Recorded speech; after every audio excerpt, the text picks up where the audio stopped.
동해안에 새로 들어선 발전소들이 송전망 부족으로 인해 가동 중단 처지에 놓여 있다는 보도를 어제 전해드렸습니다. 앞으로 송전망이 제대로 갖춰지려면 수년이 걸릴 것으로 예상되면서 지역 경제에 악영향을 걱정하는 목소리가 커지고 있습니다.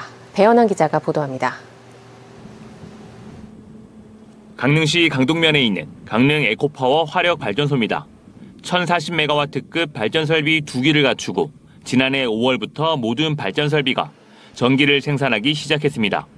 그러나 불과 1년여 만에 발전소 가동이 중단되며 업체는 연간 2,500억 원 안팎의 손해를 입을 형편에 놓였습니다. 이곳에서 생산한 전기를 보낼 송전망이 부족하기 때문입니다.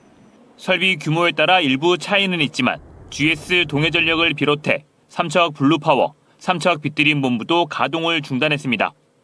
이들 발전소들의 손실 규모는 수천억 원에 달할 것으로 추산됩니다. 정부가 송전선로를 제때 건설하지 않아 비용 부담을 고스란히 떠안고 있는 겁니다.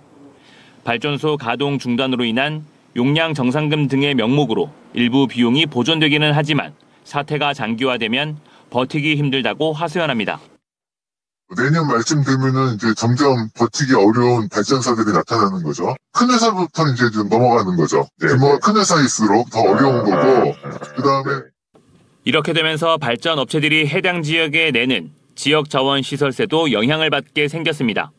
지난해 삼척 블루파워를 제외한 동해안 지역 발전업체가 강릉과 동해 삼척에 낸 지역 자원 시설세 규모는 146억 원입니다. 올해는 세율이 2배나 올랐는데도 지난 5월까지 해당 지역에 낸 지역 자원 시설세는 57억 원에 불과합니다. 지난해와 단순히 비교해봐도 절반 이하로 줄어든 셈입니다. 화력발전소가 가동해야 지역 자원 시설세를 부과할 수 있는데 발전 설비 가동을 줄이거나 중단하면서 납부 규모도 역시 줄어들 수밖에 없는 겁니다. 세율이 2배 인상되어 이제 세수 확대가 기대되었는데요. 동해안 지역 화력발전소 가동 중단으로 인해 오히려 지역 자원 시설세 등이 감소되고 발전소 인근 주민들에게 혜택을 주는 지원금도 줄어들 전망입니다. 올해 발전 규모에 따라 내후년 발전소 주변 지원금이 결정되는데 지원 규모가 크게 쪼그라들 수밖에 없습니다. 화력발전소 가동 중단이 장기화될 경우 고용 위축과 하청업체 경영 위기 등 지역 경제에 부정적인 영향을 미치지 않을까 우려의 목소리가 나오고 있습니다. 발전소가 안 들어가면 거기에 종사자들이 다 떠날 것이고 따라서 지역 경제도 지금 아마 벌써 이렇게 가시적으로 보이거든요.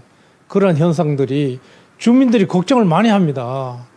송전망 부족으로 빚어진 화력발전소 가동 중단 사태로 지역 경제에도 불똥이 튀고 있습니다.